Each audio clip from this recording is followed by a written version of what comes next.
Hey, what's happening? In today's video, I am going to be talking about interest rates and loans. The federal government is increasing the interest rate, and I'm going to be discussing how that is going to affect you as an individual and it's going to affect me as an investor and other investors.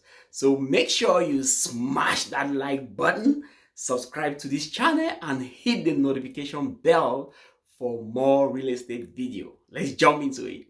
My name is Leonard Nwoteh and I'm a real estate investor. I've been doing real estate since 2018. I have done over 130 plus fix and flip, and I currently own a 16 unit building that provide cash flow. And I'm currently working to buy another apartment this year.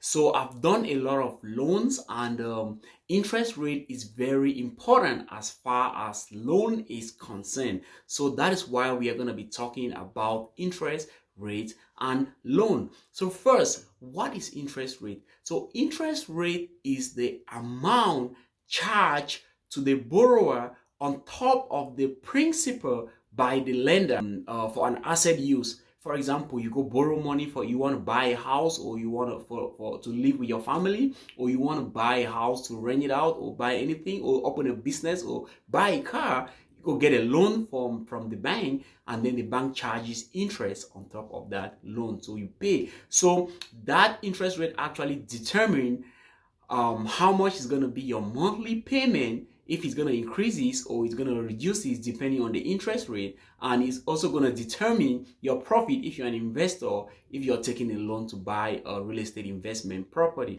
Recently, the federal government started increasing interest rate, and they say they are going to increase that interest rate throughout the year. So why are they increasing that interest rate? They say they are trying to combat inflation.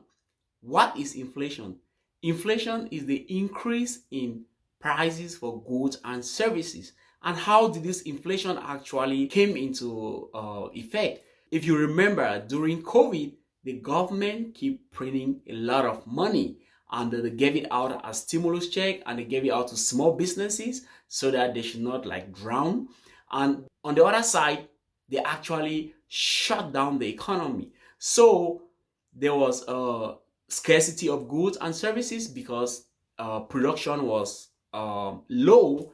And in my basic economic that I actually learned when I was back in school, it says the demand is gonna increases when the goods and services are scarce. So the scarcity of goods and services is gonna lead in an increase in demand. That's also gonna lead in increase in prices. So that is actually what is happening because of the shutdown. Materials are limited, houses are limited, and then this causes a lot of the increase in prices. For example, when I fix a house and I want to sell it, I have a lot of buyers that want to buy that property.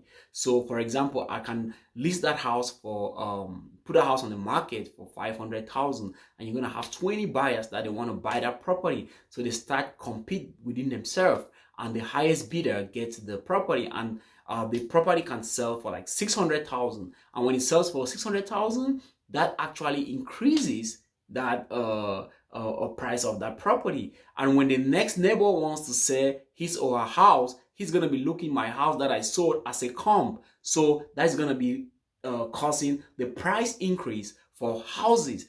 And this might be because there is lower interest rate. So when the interest rate are lower, it increases the spending habit for the consumer. For another example, if in this area in Maryland, the average house is like $500,000. So if, for example, you borrow a $500,000 on a 2% interest rate, right? You're going to pay $10,000 as interest. So you're going to pay $510,000. So if you divide that $10,000 because the interest rate is per year. So if you divide that $10,000 interest divided by 12, which is every month, you're going to be paying like $833 every month as interest. So that is the interest, $833 plus your principal, and then plus your taxes and maybe insurance. So your mortgage may be like $2,800 per month on the 500 for lower interest. But guess what? When the interest rate increases to 5%, you are going to be paying, instead of 10,000, you're going to be paying the same price for 500,000. You're going to be paying $25,000 for interest rate. So now you're going to pay $525,000, and if you divide that $25,000 by 12, you're going to be paying $2,000 and some change only for interest. So if you add your principal, taxes and insurance and all that stuff, you're going to be around 4,000 something. So with that, the government is saying that when the interest rate increases, it's going to reduce the spending habit of people. Because now, if you make like maybe $3,000, maybe $5,000 or maybe $6,000, or you just know that you want to dedicate $3,000 for your mortgage, and you should be able to buy the $500,000 house when the interest rate is 2%, right? But now when the interest rate is 5%, you will not be able to buy that $500,000 house because the mortgage will be more than what you make. It will be more than $3,000. You'll be like 4,000 something. So you're gonna stay away from that property, and that applies to cars as well, and also many other stuff. And when you don't, when you're not able to do that, and you leave that property alone, the property is gonna stay in the market. Another property that's gonna be completely renovated is gonna come to the market, and then the inventory is gonna increases. When the inventory increases, then my economic knowledge still comes in. When there's high supply, then the price is gonna go down as well. So price is gonna go down now, and it's gonna try to reduce the inflation.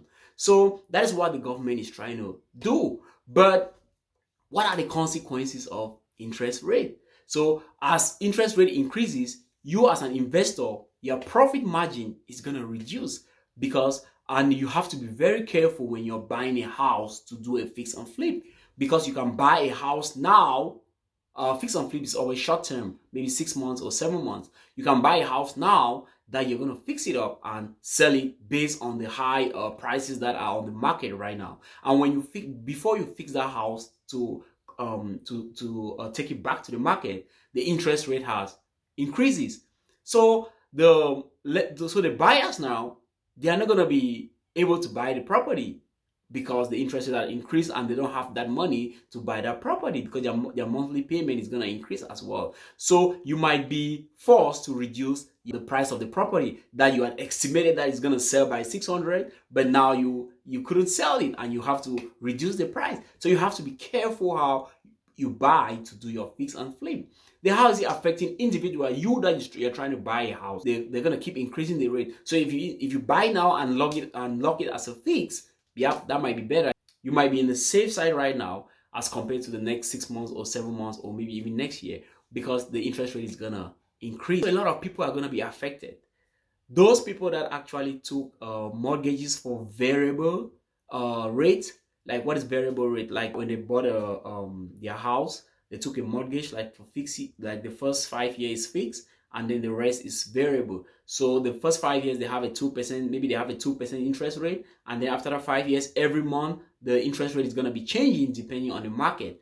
So those of you that have those kind of mortgages, if your 5 years have elapsed, then you're going to be experiencing increase in your monthly payment because the interest rate is going to be increasing, and the bank is going to be increasing their rate based on how the federal government is increasing the rate as well. So you have to be very careful if you're planning to buy a house, and you have to actually look at both situations.